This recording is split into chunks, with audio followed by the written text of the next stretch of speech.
Boa noite, 5 de setembro, quinta-feira, 19 horas. A mesa está um pouquinho grande aqui, mas a primeira parte do bloco a gente vai discutir a questão dos vetos na lei de abuso de autoridade, que é para te botar a par do que foi vetado, o que não foi e por quê. E depois a mesa diminuiu um pouquinho, que o Moro está decolando daqui a pouco para Paraná, Curitiba. Mas, obviamente, pessoal, temos uma data muito importante depois da manhã, o nosso 7 de setembro. Amanhã, Moro, é meu aniversário de 1 ano de Juiz de Fora, tá certo? E o 7 de setembro, teremos uma mega desfile aqui em Brasília, onde convidamos pessoas, realmente, da sociedade, presentes aqui, líderes religiosos, empresários, ministros, esposa de ministro, esposa de presidente, marido de ministro, entre outros, né?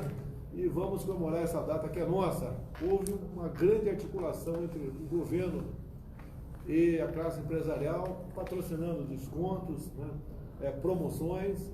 O próprio Luciano Hang deve ter feito um grande plano lá para vender mais barato a camisa amarela. Tem o pessoal da UNE dizendo que vai de preto. A pátria dele deve ser essa cor mesmo, a bandeira da pátria deles, né? A nossa é verde e amarelo.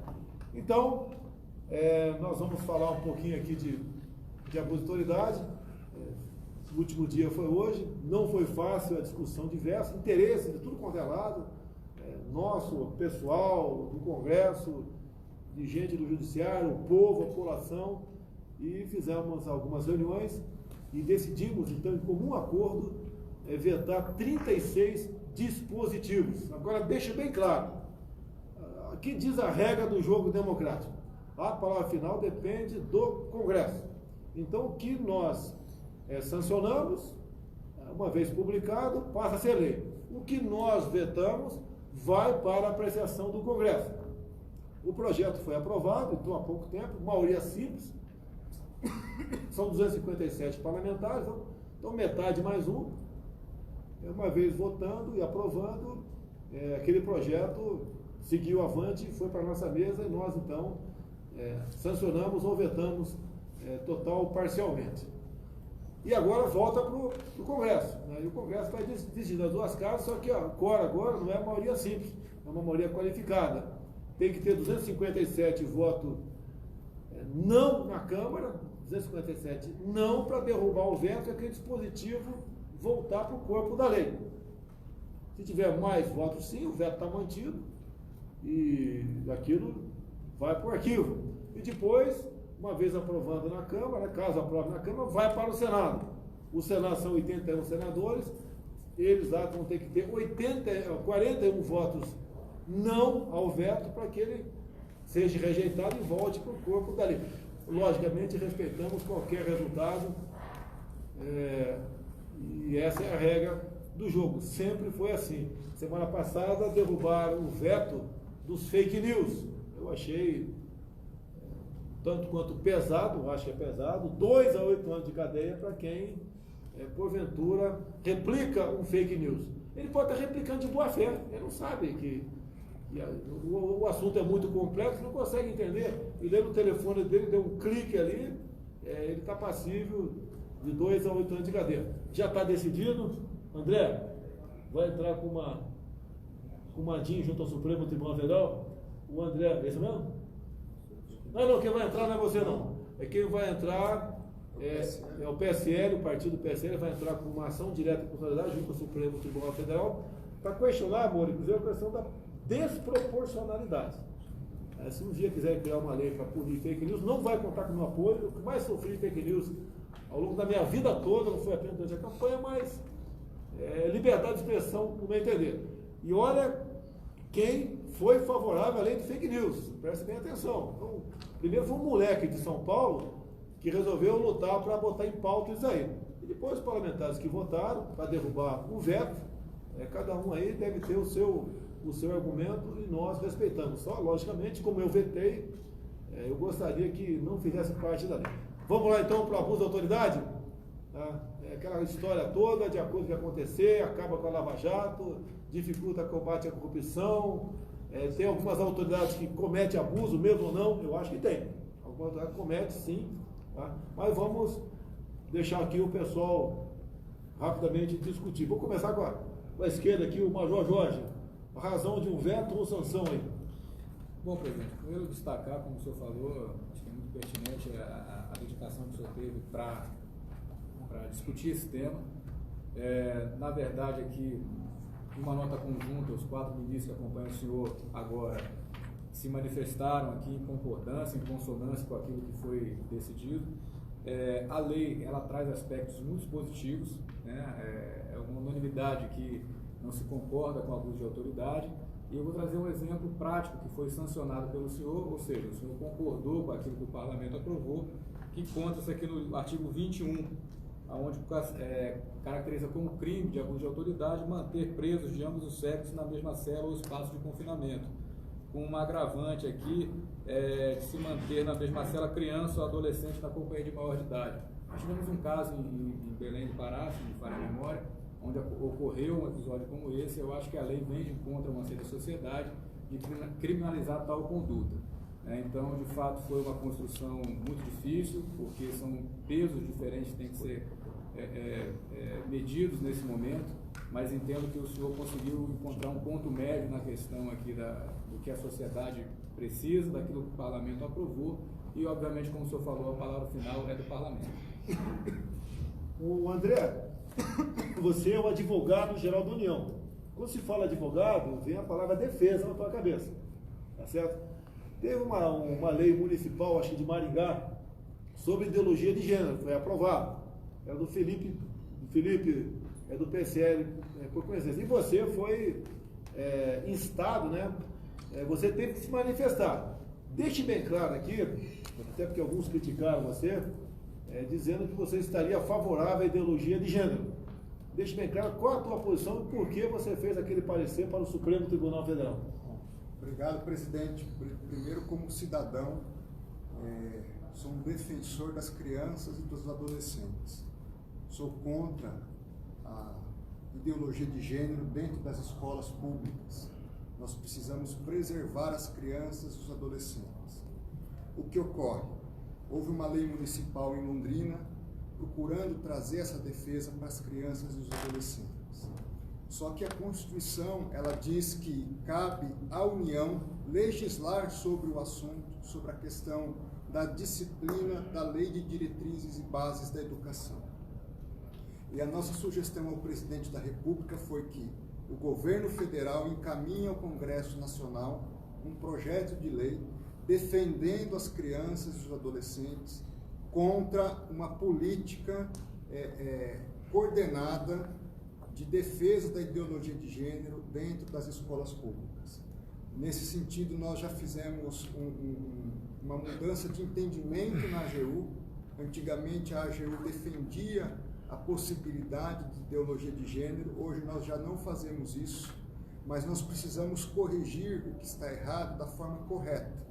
E a nossa sugestão ao presidente, que foi acolhida, é no sentido de haver um estudo por parte do Ministério da Educação e esse estudo ser apresentado, submetido ao presidente da República e ser encaminhado oportunamente ao Congresso Nacional. Bem, o que alguns entenderam? Que ele foi contra uma lei municipal que proibia a ideologia de gênero. Se fosse uma lei municipal para aprovar a ideologia de gênero, a posição dele seria a mesma, contra o município legislar sobre esse assunto, compete à União. Então, até te adianto, conversei com o ministro da Educação, hoje ainda, ontem também conversei com ele sobre isso, e ele está preparando um projeto de lei federal, obviamente, para nós apresentarmos à Câmara, proibindo ideologia de gênero nas escolas de ensino fundamental no Brasil. Depois você volta na questão aqui do abuso de autoridade. Moro, uma questão do abuso de autoridade você achou muito importante vetar ou muito importante não vetar nessa questão que já é lei. Senhor presidente, eu acho que os vetos foram bem equilibrados. Sei que tinha muita gente, inclusive os seus eleitores, pedindo veto integral, mas é importante destacar que foi feito um trabalho conjunto com o senhor, com o ministro Wagner, com o ministro Jorge, com o ministro André e comigo, para selecionar aqueles dispositivos que poderiam realmente apresentar algum problema na aplicação. Tem um aqui que eu vou destacar, que é bastante simples, é o artigo 13, que diz basicamente assim, ó, não pode constranger o preso a produzir prova contra si mesmo. Em princípio, nós concordamos com isso, mas ocorre que existem algumas previsões legais no sentido de que o preso, às vezes, é obrigado a colaborar. Por exemplo, fornecendo impressão digital. Como a lei não fez essa ressalva, esse tipo penal aqui, esse abuso, né, caracterizado como abuso, poderia inviabilizar a colheita de impressão digital do preso. Então, como não havia alternativa ali de emendar a lei nesse momento, teve que vetar, né, para preservar uma diligência que é feita e com todo mundo, ninguém discorda desse tipo de providência. Então, enfim, acho que os vetos foram muito bem ponderados, foram feitos com muito respeito aí ao Congresso e ao Parlamento. Certamente a eles cabe a última palavra em analisar esses vetos, mas eu tenho certeza que vão considerar as razões do senhor. Deixa eu aproveitar aqui. E, por exemplo, uma coleta de algo para exame de DNA. Ele é obrigado a fornecer sangue, passar aí aquele algodão na boca, ou tirar um fio de cabelo. Entraria nessa questão aí? Sim, também. Veja, é uma prova muito importante hoje em dia para identificar estupradores, pessoas responsáveis por crimes violentos. E hoje nem tira sangue mais, hoje é só passar um cotonete na boca. Fio de cabelo também, né? Fio de cabelo. Você encontrou lá no local da cena do crime fio de cabelo espalhado pelo chão. Por que o detido... Eu acho que o detido tem até interesse, né? Pega aqui, pega 200 fios de cabelo, eu não estava lá, até para comprovar a inocência dele. Então foi vetado esse dispositivo, que eu entendo que nada mais justo, né? Capitão, mais um capitão aqui, ministro aqui, ó. O Moro aqui é ministro e foi soldado, né? Atirador. Da onde? Cabo de Maringá. Cabo atirador. Não foi rebaixado, não, fica tranquilo. Cabo atirador de Maringá. O Wagner aqui, meu colega de Academia Militar das Agulhas Negras, capitão do Exército, está na Controladoria Geral da União. Vamos lá, razão de veto ou sanção aí? Vamos lá, presidente. O caso aqui, para demonstrar até a razoabilidade da discussão que o senhor capitaneou quando nós estávamos discutindo o assunto, eu trago o artigo 15, que ele fala que constranger a depor sob ameaça de prisão pessoa que, em razão de função, ministério, ofício ou profissão, deva guardar sigilo. É óbvio que isso caracterizaria. Então, foi mantido no texto essa previsão. Porém, o parágrafo único diz que incorre na mesma pena qualquer pessoa que tenha optado por ser assistida por advogado ou defensor público sem a presença do seu patrão. Então vamos trazer aqui a questão do PAD, do processo administrativo disciplinar, né? Aqui na questão do PAD, a gente deixa muito claro que a súmula 5 do STF já diz que a falta de defesa técnica por advogado no processo administrativo disciplinar não ofende a Constituição. Então, esse item foi vetado porque a gente já tem um parecer do STF sobre isso e aqui nós vamos ter uma lei contra. E se caso a gente ouvisse alguém ou tivesse uma inquirição dentro de um PAD sem a presença do advogado, o servidor poderia responder a uma pena de 1 a 4 anos, o que seria completamente inviável. Então, esse é um exemplo clássico que nós, no primeiro momento, não houve a sanção do caput do artigo 15, porque ele realmente caracterizava um caso de abuso de autoridade, mas quando a gente vai no inciso 2 do parágrafo único, nós já trazemos um caso que realmente não dava para manter na norma. Você vê a complexidade, já tem caso aqui de sanção e veto. Então, quem pedia o veto integral, você vê que as coisas não são tão fáceis assim. Tá? Então, a decisão tem que ser equilibrada e tomada em equipe. Não pode o presidente sozinho.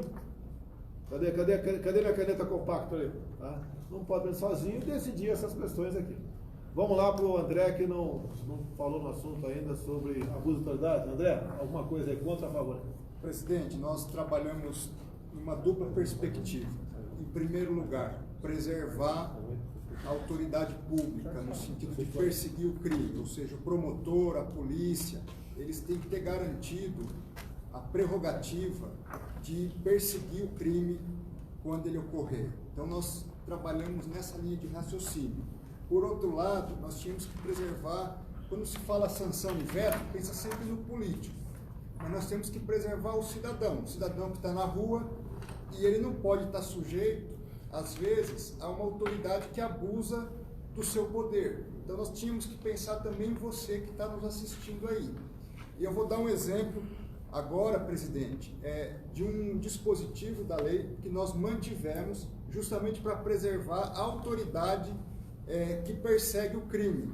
Ela só vai poder ser sancionada, ou essa lei só vai poder ser aplicada, lá no artigo 1º, parágrafo 1º, se ficar demonstrado que ela propôs aquela ação judicial, que ela capturou o criminoso com a intenção não de coibir o crime, mas só de perseguir a pessoa, não de fazer aquilo que devia ser feito. Se nós vetássemos esse dispositivo, todo promotor, todo delegado ia se sentir constrangido de exercer a sua autoridade. Então nós mantivemos esse dispositivo justamente para preservar a autoridade pública, policial, militar, de exercer a sua autoridade. Lá na ponta, né? Voltar para o Jorge, né? Foi aluno do Colégio Militar de Brasília e é major da reserva da Polícia Militar. A questão de algema, já. Como é que, se você estivesse nativa na rua, você usa a algema para deter aí um suspeito ou não, caso fosse mantido esse dispositivo? Presidente, assim, a intenção do projeto, a gente até entende que tenha sido boa, mas da forma como estava escrita, ela limitava muito a autoridade policial, principalmente policial na rua, aquele que está defendendo você aí de alguma coisa, num cenário onde que haja necessidade de fazer uma contenção de ânimos. A algema não pode ser vista apenas como objeto de constrangimento. Na verdade, a algema é um objeto de proteção. Proteção do policial, proteção das pessoas que estão no cenário, proteção da pessoa que está sendo conduzida, porque a gente nunca sabe a reação. Estava sendo criminalizado aqui o uso da algema sem que houvesse uma manifesta reação da pessoa. Então, na prática, o policial ficaria fragilizado, assim como todos os demais que estivessem naquele cenário, porque precisaria ter uma reação, e aí a contenção a essa reação geralmente ela é mais drástica. Então, eu acho que nesse particular aqui, o senhor teve a sabedoria de compreender o interesse público, o interesse maior. Como o ministro Moro falou muito sabiamente aqui, isso não é uma afronta ao parlamento, ao contrário, é um diálogo institucional que se estabelece para que a gente possa aperfeiçoar essa lei. Numa outra oportunidade, ter uma lei que vá dar, de fato, a retaguarda jurídica, como você vem falando, aos policiais, preservando a população. Então, nesse particular, se o senhor sancionasse esse dispositivo aqui do artigo 17, nós estaríamos fragilizando os policiais na rua, fragilizando as pessoas de bem que os policiais protegem e até fragilizando a pessoa que está sendo conduzida, porque ela tendo uma reação impensada naquele momento, a forma de contê-la poderia de fato vir a lesionar e tudo. Então, os policiais aqui agradecem, com certeza agradecem muito por esse veto aqui que foi feito ao dispositivo. E vamos usar algemas, hein? Ela está na tua cintura para ser usada, não é abuso de autoridade, não tem problema nenhum, preserva a sua vida, preserva a integridade do detido e é uma demonstração que o policial, que ele tem a seu alcance, tem que ser usado. E estamos discutindo ainda em ministério aqui aquela questão da retaguarda jurídica para o policial poder exercer o seu trabalho, né? Eu defendo, alguns acham sendo radical, eu acho que depois de uma operação o policial tem que ser condecorado e não processado. Então, tem o pacote anticrime do Moro, que está devagar, mas está caminhando muito devagar no parlamento, a gente espera que ele vá avante, tá certo? Que se vote, e a gente pretende logo depois entrar com nós na questão da individualidade. Mas tudo bem. Moro, alguma coisa aí, mais alguma coisa contra, a favor? Não, bem fácil aqui, presidente. Tem o artigo 16. O artigo 16 diz assim, ó, deixar de identificar-se ou identificar-se falsamente ao preso por ocasião de sua captura ou da prisão. Como é que é? Você vai prender o cara, você tem que se identificar? Assim, na verdade, como regra, o policial tem que se identificar. Agora, criminalizar quando ele deixa de se identificar, ignora aqueles casos em que ele vai prender um chefão do crime organizado. E ele vai se identificar completamente para o chefão do crime organizado, ele coloca em risco muitas vezes a vida dele e até da própria família. Então, o cara está no estado de embriaguez, por exemplo, com porrete na mão, fazendo barbaridade. O policial pode ter que se identificar também para ele? Como regra, a lei estabelece, mas assim, o problema foi aqui criminalizar a conduta sem colocar exceção. Qual seria a pena aí? Aqui seria... 6 meses a 2 anos. Pessoal, condenar o policial a 2 anos de cadeia, porque ele não se identificou para o cara que foi deter, estava lá num lugar violento. Tá? E outra coisa, ele leva o cara para o xadrez, o cara chega lá e fala para Na audiência de custódia, olha só, audiência de custódia, olha, ele não identificou para mim, não sei quem é esse cara não, olha o problema aí. Nós sabemos que alguns locais, não são todos, o juiz de plantão ali, ele é duro contra o policial. Muitas vezes o policial sai com processo, até ele tortura. Ele é acusado de tortura psicológica.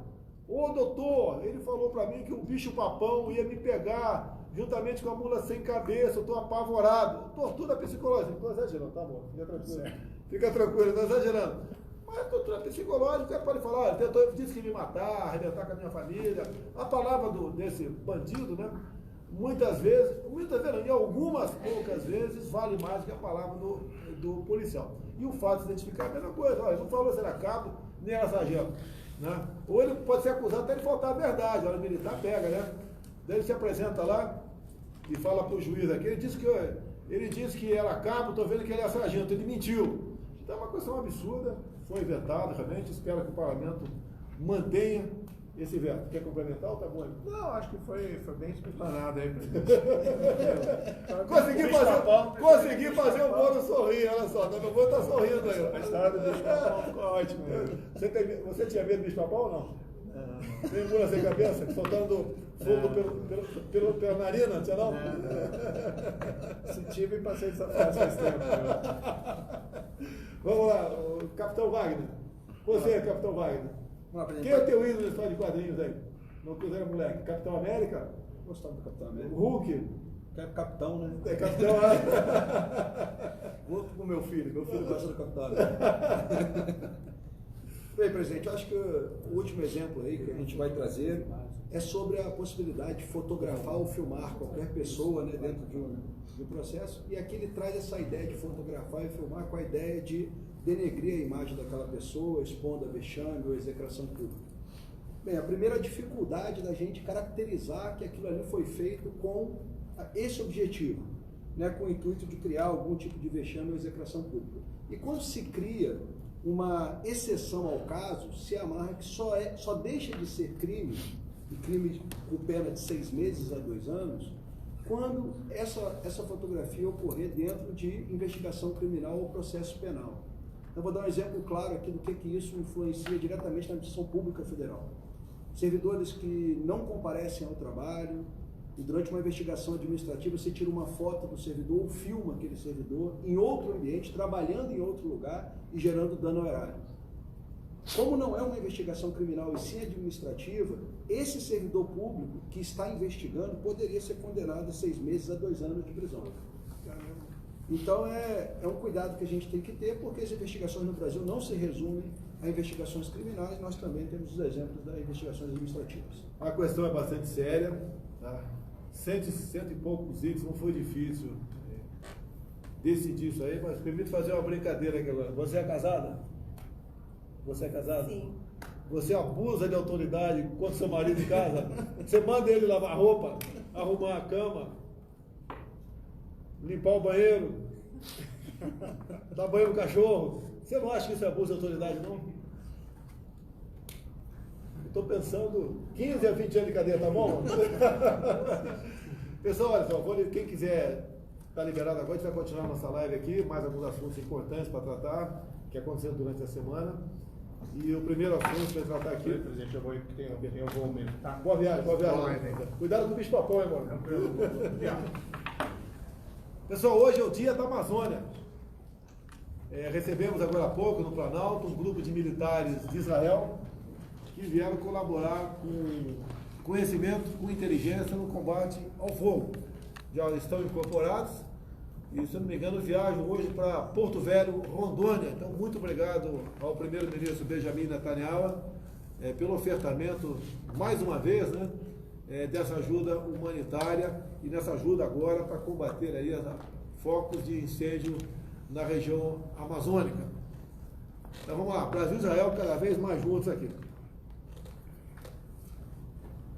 Vamos lá. Vamos lá, um assunto aqui, Semana da Pátria, né? Já foi tratado. No sábado, quem puder comparecer, nesse dia muito especial para todos nós, o Brasil agradece. O PIB do Brasil cresceu 4% no último trimestre. 0,4. Ou melhor, desculpa, obrigado aí. Esse é o meu ministro terrivelmente evangélico, que não conhece, né? O nosso prezado André aqui é pastor de que igreja, né? Presbiteriano. Presbiteriano. Você vai estar no palanque comigo dia 7 agora? Se Deus quiser. Vai estar do nosso lado o Edir Macedo. Vai estar o Edir Macedo também lá, do nosso lado. Fui muito bem recebido domingo, último lá no Templo de Salomão, lá em São Paulo. Muito obrigado. Tá? Vai estar presente também o empresário Silvio Santos. Ó, quem quiser ver o Silvio Santos, tá certo? Agora no sábado, 7 de setembro, compareça aqui na esplanada dos ministérios. Vai também estar lá o Luciano Hang, da Van. Eu não sei se ele vai estar de verde e amarelo. É o traje tradicional dele. Um empresário muito bem sucedido no Brasil. Mesmo no momento de crise, ele continua crescendo. E é um homem que faz muito por todos, em especial para o pobre, né? O pessoal outro dia na minha live, criticando ali no Facebook meu. O que ele fez para os pobres? Dá emprego para milhares de pessoas. Certo? É um exemplo de pessoa bem sucedida. 7 de setembro, assunto resolvido aqui. Tivemos ontem, em Anápolis, na entrega do KC-390. É um orgulho para a nossa Embraer. E visitei ali o local, fiz um pronunciamento, muita gente lá, o primeiro KC-390 entregue, que vai aqui ficar na base de Anápolis, o software da cabine totalmente 100% brasileiro. Isso aí realmente é uma prova da capacidade do povo brasileiro, tá certo? E nós devemos valorizar isso aí. Outros países já têm feito contrato de compra, nossa, com Portugal, por exemplo, entre tantos outros. Até a Bolívia está pensando em comprar um avião desse aí. A nossa Força Aérea, havendo recurso, obviamente, elas substituirão o nosso Hércules, uma aeronave que também está bastante usada na Força Aérea. Então isso é muito bem-vindo para todos. Alguém quer falar alguma coisa sobre o KC-390 aí? Não? Então vamos em frente. Ontem também, não foi destaque nos jornais o KC-390, na capa pelo menos, né? Não foi destaque aí. Qualquer país do mundo daria toda a capa para o KC-390. Ontem também, como a primeira dama aqui não precisa falar comigo, sabe o que ela quer, através do Ministério do Ministro Osmar Terra, nós assinamos ontem uma medida provisória concedendo pensão vitalícia para as crianças vitimadas de microcefalia. A mãe ganhava um BPC, é isso mesmo? Então passou a ganhar, então agora a criança, né, a vida toda, um valor de um salário mínimo. E a mãe vai poder trabalhar. Se fosse trabalhar com o BPC, não seria compatível. Alguma coisa, Maria? É importante que isso permite a acumulação do benefício, tá, presidente? E, obviamente, para as crianças que nasceram com microcefalia em decorrência do Zika vírus. Então, uma iniciativa louvável aí do Ministério da Cidadania, do ministro Osmar Terra, e, de fato, dá um alento aí para muitas famílias, sobretudo famílias humildes aí que estão passando muita dificuldade. Foi emocionante lá, viu, presidente? Eu não tinha visto uma criança, eu tinha visto em fotografia.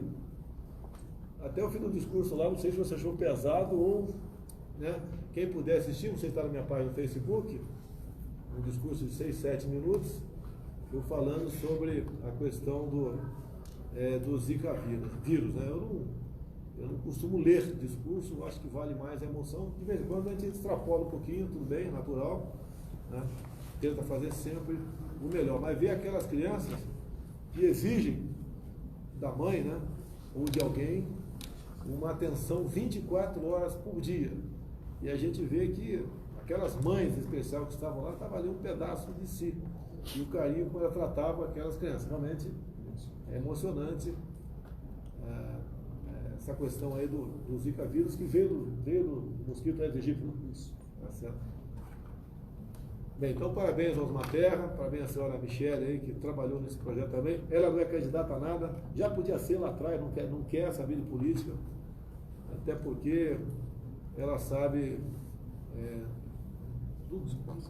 das consequências de ser político, né? Ela mesma sofreu violentamente há poucas semanas um ataque desproporcional, baixo por parte da imprensa, no tocante aos seus familiares que moram aqui em Ceilândia, aqui do lado. Ele te pergunta, para que aquela matéria? O que somou aquela matéria a falar da avó dela, que teve um problema há 20 anos atrás, ou a mãe dela teve um problema 15 anos atrás? Certo? Ou de outro familiar que tinha problema também. Família muito grande na Ceilândia. E não levou a nada. Qual o objetivo? É me atingir. O tempo todo atira familiar, meus filhos, minha esposa,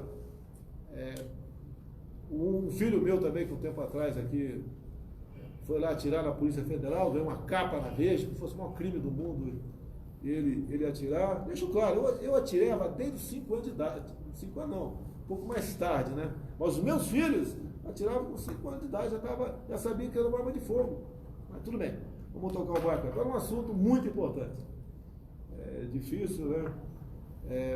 Para mim, porque é uma decisão que eu tive há pouco, publicou já em Diário Oficial da União o nome do futuro chefe do Ministério Público da União, o senhor Augusto Aras. De qualquer maneira, qualquer nome que eu indicasse, né? A senhora Raquel Dodge, o pessoal da lista, o Antônio Carlos Soares, o Simões do Rio de Janeiro, entre tantos outros, né? Eu sofreria ataques, e afinal de contas, né, o ataque que todos eles sofreram quando foram me visitar, ou aqui, né, ou no plano, lá na presidência, ou aqui. Agora que eu peço a vocês, né, o pessoal que votou em mim, e tem uns 20% pelo menos no Facebook, falando que acabou a última esperança dele, não vota mais em ninguém, ou vai votar no Moro em 22, ou me esquece. Bem, pessoal, atira a primeira pedra, que não tem nenhum pecado. Eu tinha que escolher um nome, tinha um universo ali que foi se reduzindo até que chegou no Augusto Aras. Né? O compromisso que ele tem conosco, né, e que tem com o Brasil, está bem claro, né? Ele conversou com muita gente. Né? Não basta apenas, né, ter alguém lá que combata a corrupção. Tem que combater a corrupção? Tem. Tem que também ser sensível a outras questões. Se eu boto alguém lá, como alguns fizeram campanha, se eu vou falar nome aqui no Facebook, por um nome, né, muito conhecido na Lava Jato, né, 10, eles querem ser 10 no combate à corrupção. Se passasse, nós sabatíamos no Senado, deixa bem claro, se passasse lá, que é competência do Senado aprovar ou não. E o resultado que tiver no Augusto Aras, eu vou acolher. Se não passar, eu digo outro nome, eu acho que vai ser aprovado. Agora, ele tem também, nas questões que afetam em parte a ele, ou em grande parte a ele, ter uma posição serena. Questão ambiental. Vamos supor que a gente bote alguém lá, que nós sabemos de alguns dos Ministérios Públicos, né, que não pode ver uma vara de bambu sendo cortada que já processa todo mundo. Como é que ficaria alguém que tivesse uma visão muito radical na questão ambiental? Como é que ficaria, por exemplo, o agronegócio no Brasil? O homem do campo. Porque a partir da aprovação no Senado, né, publica o nome dele como aprovado, se ele quiser, a partir daquele momento, ele se declara divorciado de mim. Divorciado, não deve nenhuma satisfação a mim. Tá? E o Aras não deve satisfação a mim, deve à sociedade, deve aos seus compromissos. Até eu falei para ele e para os outros, né? O que eu quero do futuro PGR? Que tenha numa das mãos a bandeira do Brasil e na outra das mãos o quê? A nossa Constituição. Então a questão ambiental é importantíssima, não é apenas para o homem do campo, é também para o Tarcísio, que é o nosso ministro da Infraestrutura. Quantas vezes você tem conhecimento, ainda no momento, né, você quer rasgar uma estrada e entra ali o Ministério Público, né, alegando as condições ambientais, e dificulta, e às vezes aquela estrada leva 5, 6, 10, 15 anos, ou não sai. Então essa questão de infraestrutura também interessa, não queremos um chefe do Procurador-Geral da República que pode fazer tudo, mas também não aquele que não pode fazer nada. Uma questão muito séria, né? Há pouco tempo o Supremo Tribunal Federal, alguém quer interromper, comentar aqui agora? Há pouco tempo o Supremo Tribunal Federal resolveu tipificar homofobia como se racismo fosse. Percebeu? Tipificou. O Ministério Público Federal deu outra opinião. Foi favorável ou contrário? O que vocês acham aí? O MP? Foi favorável? Foi favorável. Até por ocasião dessa discussão, né, onde apareceu um terrivelmente evangélico. Eu estava no encontro lá em Santa Catarina, dos Gedeões, e me deu essa ideia, né? Falei do assunto, com todo o respeito que eu tenho ao Supremo Tribunal Federal, mas acho que não era a competência deles de legislar sobre esse assunto, é porque o Supremo não legisla, quem legisla é o Congresso Nacional.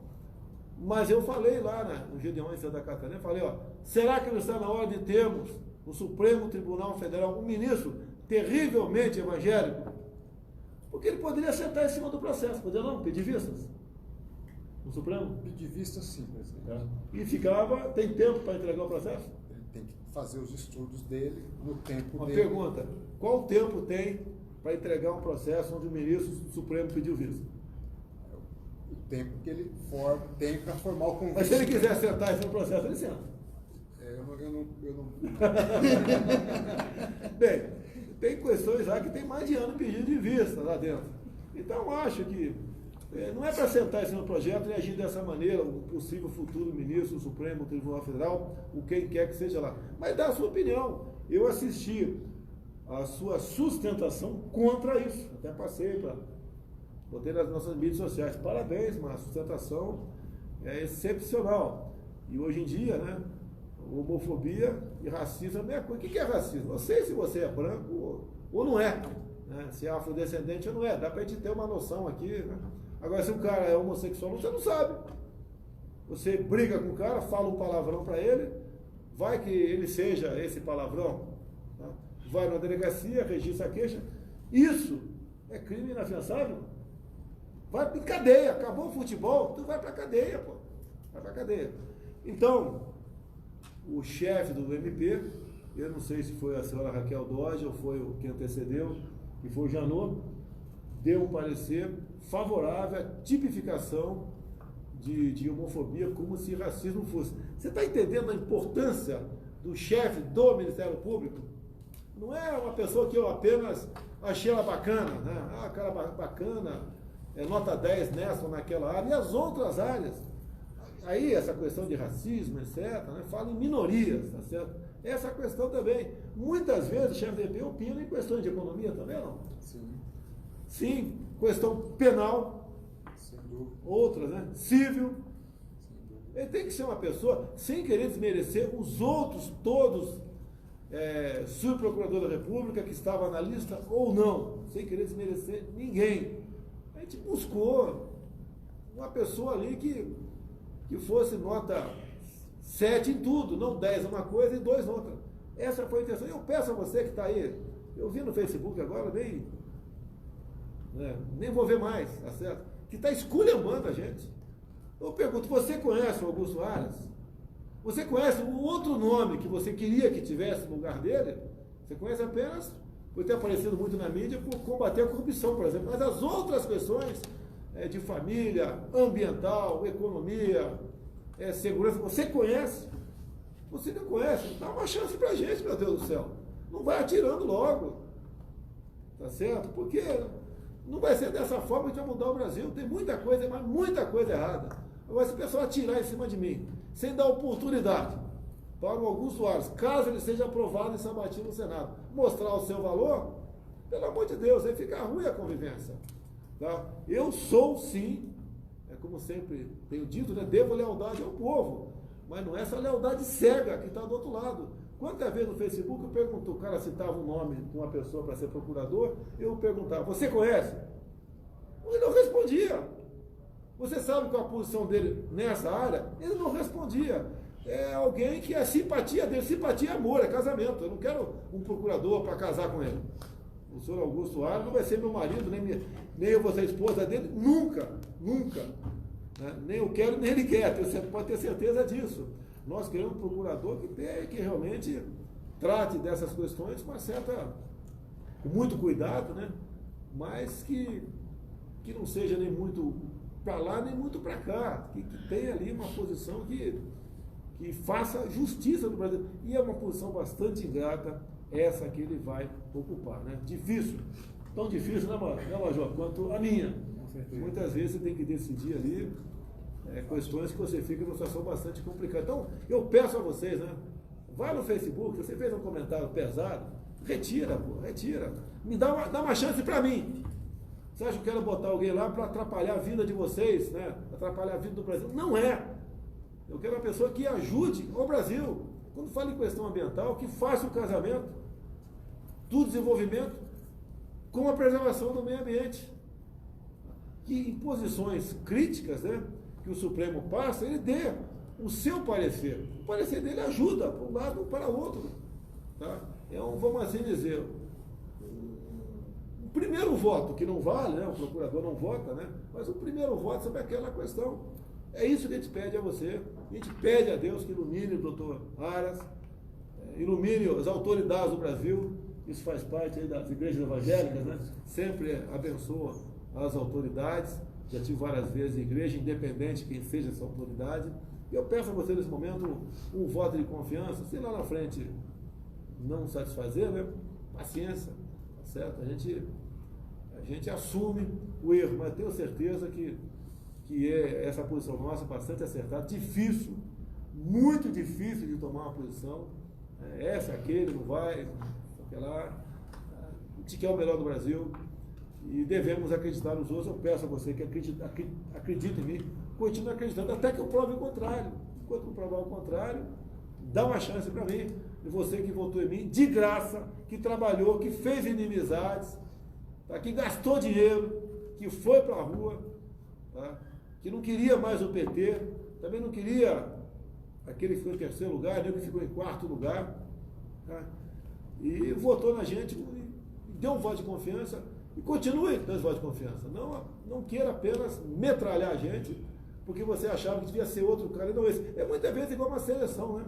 Quantas vezes o cara convoca um cara aí que você fala, pelo amor de Deus, esse cara não, tem que convocar aí o Felipe Melo do Palmeiras, até que eu apoio. Se eu pudesse intervir aqui, eu ia intervir aqui, Felipe Melo do Palmeiras, tá certo? Depois do primeiro cartão amarelo, tirava ele de campo, logicamente, deixava não, deixava até o primeiro cartão amarelo, ia ser o titular da minha seleção brasileira.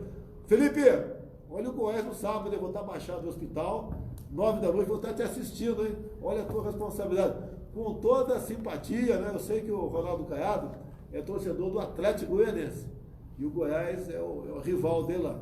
Mas como bom goiano, no fundo ele vai torcer para o Goiás. Tá? O jogo vai ser aqui do lado, aqui. Vai ser em Goiânia? Deve ser em Goiânia, Serra Dourada, né? Eu até estava pensando em ir para lá, mas teve a cirurgia, não fui. Alguém quer falar alguma coisa sobre PGR? Posso falar? Pode, não, deve. Primeiro, a gente acompanhou de perto, né, todo o processo. O senhor ouviu muitos nomes, a gente acompanhou que não foi uma decisão simples, que o senhor tinha excelentes nomes para escolher e que o senhor procurou ponderar todas essas questões. Questão criminal, questão ambiental, questão da infraestrutura brasileira. E assim, o que a gente pode dizer hoje é desejar sucesso ao Dr. Augusto Aras, que ele possa ser um grande procurador-geral da República, que ele possa ajudar o Brasil não só no combate à corrupção, mas no desenvolvimento econômico, na reconstrução desse país que precisa ser feito, tantos problemas sociais, tantos problemas estruturais. A gente reconhece o valor não só do Procurador-Geral da República, como do Ministério Público Federal como um todo, e a gente espera que o Ministério Público Federal, sob a liderança do Dr. Aras, ele seja um Ministério Público forte e capaz de contribuir com o país. Sucesso ao Dr. Augusto é a palavra da Advocacia Geral da União. Que eu falei para os meus ministros, né, que também tinha ministros que tinham posições divergentes, né? Eu ouvi quase todo mundo, né? Esse sim, aquele não. E por quê? Quando um ministro falava, eu não quero tal fulano, falava, por quê? O que você tem de concreto contra ele? Né? Ouvi muita gente, li alguns jornais no tocante a isso aí, porque quando o candidato me visitava no dia seguinte, levava pedrada, como se fosse um político, né? Mas foi aí formando um juízo a respeito, entre todos, muitos bons nomes, onde poderia ali ter uma média 7 em todos os requisitos. Então, mais uma vez, eu peço a você, um pouco de paciência, tá? Não vá logo, como alguns estão fazendo aqui, atirando, não voto mais, não quero mais papo, joguei meu voto fora, e acabou, tá? esse trabalho não ajuda o Brasil em nada. Ele nem entrou em campo ainda, já está vaiando o jogador do teu time, tá certo? E como disse aqui, né? Peço a Deus que nos ilumine, abençoe o Brasil, ajude, porque nós somos um país que tem tudo para dar certo. Alguma coisa, vai? Só desejar também ao doutor Augusto Aras boa sorte, que Deus ilumine ele nessa difícil missão, não é uma missão simples. Também deixar aqui bem claro, presidente, do respeito que todo o nosso governo tem pelo Ministério Público Federal, por todos os ramos do Ministério Público. É um parceiro direto, principalmente nos trabalhos conjuntos de combate à corrupção com a Controladoria Geral, com a Advocacia Geral da União, e eu tenho certeza que a instituição forte, junto com o novo líder, vai rumar, tomar seu destino, que é um destino que ele já vem construído há muito tempo, uma instituição que realmente ajuda o Brasil no seu crescimento, e eu tenho certeza que isso vai ser, que o Ministério Público vai continuar forte como sempre foi. Benito Jorge, alguma coisa? Sim, presidente, assim, essa decisão eu sei que foi muito difícil, todos nós sabemos ali, mas vi a sua preocupação em fazer a melhor escolha. Acho que foi muito enriquecedor também, o senhor conversou com vários membros do Ministério Público, todos eles trouxeram visões muito positivas daquilo que vem para a sua instituição e para a sociedade brasileira. O doutor Augusto Aras, eu tive a oportunidade de conversar com ele pessoalmente, se comprometeu em conduzir da melhor forma a sua instituição. E a partir de agora, essa decisão sendo do presidente, não só as pessoas que votaram, mas aquelas que não votaram também, tem que torcer para dar certo. Né? Que Deus abençoe o doutor Augusto Aras, que ele possa conduzir da melhor maneira a instituição. E a doutora Raquel, com quem tivemos esse contato durante esse primeiro período do governo aqui, deixar também o reconhecimento pela forma com que tratou conosco, a sua forma muito cordial, auxiliou o governo até agora também, e tenho certeza que fará uma transição republicana nesse momento, a quem também desejo sucesso na sua vida pessoal. Mas o doutor Augusto Aras aqui, a partir de agora, todos nós, independente de termos votado no presidente ou não, temos que torcer para que ele faça a melhor gestão. O Ministério Público é uma instituição grande, são membros qualificados, pessoas de muito valor, e eu tenho certeza que lá dentro também ele vai encontrar apoio necessário para conduzir a Procuradoria-Geral da República. Eu quero aproveitar que hoje são dia 5 de setembro, cumprimentar os médicos, enfermeiros, os demais profissionais da Santa Casa de Juiz de Fora. Vocês salvaram a minha vida e amanhã faz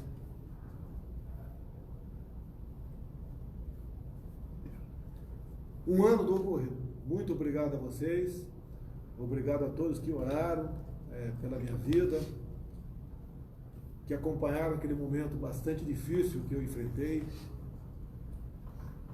Estive aí praticamente do outro lado da vida.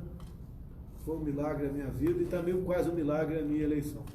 Não vamos jogar isso fora, vamos construir juntos o futuro do Brasil. Não posso fazer tudo aquilo que quero. Alguns até acham que isso seria bom, né? Também concordo, né? Tudo que eu quiser for fazer, isso é uma ditadura, não queremos isso daí. Mas vamos fazer tudo aquilo que for possível para o bem-estar do nosso povo, para que o Brasil saia da situação complicada que se encontra na economia, na questão ética, moral, corrupção, violência. E não é fácil, não vai ser uma pessoa que vai conseguir tudo isso, vai ser um agrupamento de pessoas. No momento eu agradeço meus 22 ministros que estão ligados diretamente à minha pessoa, passando de 39 para 22 ministérios. Agradeço os servidores do Planalto, secretários, tá? A você que me ajuda na rede social, a você, população que sofre o dia a dia também, com a questão do desemprego, da violência, preconceito muitas vezes. Vamos trabalhar juntos, que temos como tirar esse Brasil da situação que se encontra. Eu não falei aqui sobre o grafeno hoje, né? Eu recebi hoje a visita, estou muito feliz, de um cientista russo, que foi o que descobriu o grafeno em 2004 e ganhou o Prêmio Nobel de Física em 2010. É uma pessoa maravilhosa, foi 15, 20 minutos de conversa, e nós estamos fazendo aí embaixo lá, botando a letra embaixo, estamos aí legendando, para você ver o que aconteceu. Muita coisa é mito ou realidade. A super bateria, que há 5 anos falava sobre isso aí, muita gente falava besteira, né, que estava inventando coisa, que eu estava não sei o que lá. Então eu conversei com o prêmio Nobel de Física. Nós temos algum prêmio Nobel no Brasil, Major? Não temos por quê? Está faltando disciplina aqui em sala de aula. Aqui, ó, que fez Colégio Militar de Brasília, Academia Militar das Agulhas Negras, concurso público, ou seja, tá? Lá na ponta esquerda, lá, o Jorge, fez Colégio Militar de Brasília, Academia da Polícia Militar. Você fez o quê, André? Escola pública, primeiro grau, ensino médio, escola particular, depois para faculdade. Também fiz escola pública, lá em Jundiaí, o Grupo Escolar Coronel Siqueira de Moraes, estudei em 7 Barras, estudei em Ribeira, e estudei em Eldorado Paulista, escola pública o tempo todo. Estudei também, sabe onde? Instituto Universal Brasileiro por Correspondência. Eu fiz ali português e eletricidade, tinha dificuldade. Me ajudaram a passar em concurso, não só para a Escola Operatória de Cadeia do Exército Campino, bem como também fui de concurso para a Academia Militar das Agulhas Negras. Então vai do trabalho, do empenho, da dedicação de cada um e dos meios, né? Tem gente que vai para a escola cumprindo tabela. Como a gente vê, às vezes, algum time de futebol, né, Major? Você está mais feliz agora com o Flamengo, né? Antigamente. Palmeiras também. Palmeiras. Não, vai ter o segundo turno aqui ainda, tá certo? Palmeiras e Vasco. Então o Ministério está ameaçado, né? Tá certo? Então, quando a gente vê, de vez em quando, o jogador do time entra em campo para cumprir tabela, né? O time cumprindo tabela, né? Quem vai para a sala de aula, estuda, se empenha. No meu tempo, na biblioteca do Eldorado Paulista, né?